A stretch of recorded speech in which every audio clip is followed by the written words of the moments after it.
സ്വർണം പൊതിഞ്ഞതെന്ന് പറയുമ്പോൾ നമ്മൾ മനസ്സിലാക്കേണ്ട ഒരു കാര്യം, അതിൻ്റെ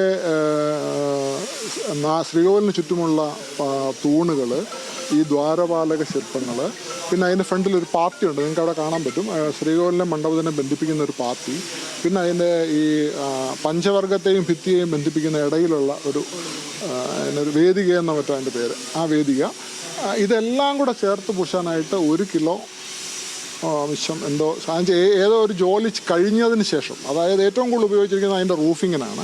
റൂഫ് വെയിലും മഴയും ഏൽക്കുന്നതായതുകൊണ്ട് റൂഫ് ഒരിക്കലും മങ്ങാതിരിക്കാൻ വേണ്ടിയിട്ട് പാളി അടിച്ച് തന്നെയാണ് റൂഫ് ചെയ്തിരിക്കുന്നത്. ബാക്കിയുള്ള ഭാഗങ്ങളിലൊക്കെ ഒരു പൂശലാണ് നടന്നിരിക്കുന്നത്. അപ്പോൾ അതിൻ്റെ അവിടെ രേഖകളുണ്ട്, രേഖകൾ കഴിഞ്ഞ ദിവസം കിട്ടി.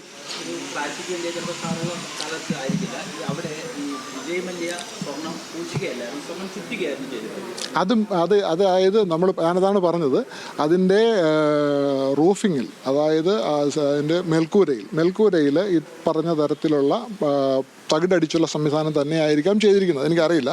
അതുകൊണ്ടായിരിക്കും വെയിലും മഴയും ഒക്കെ ഏറ്റിട്ട് ഇത്രയും വർഷമായിട്ടും അത് ഒന്നും സംഭവിച്ചിട്ടില്ല. പക്ഷേ ഇത് തെളിഞ്ഞു.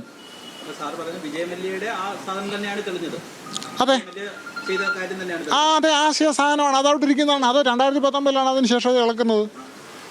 അതുവരെ അതവിടെ ഇരിക്കുകയാണ്, വേറെ ഒന്നും ചെയ്തിട്ടില്ല. അതല്ല, അതിനോടൊപ്പം ചെയ്ത മറ്റു ഭാഗങ്ങൾ അവിടെ ഉണ്ടല്ലോ, ഇപ്പോഴും ഉണ്ടല്ലോ.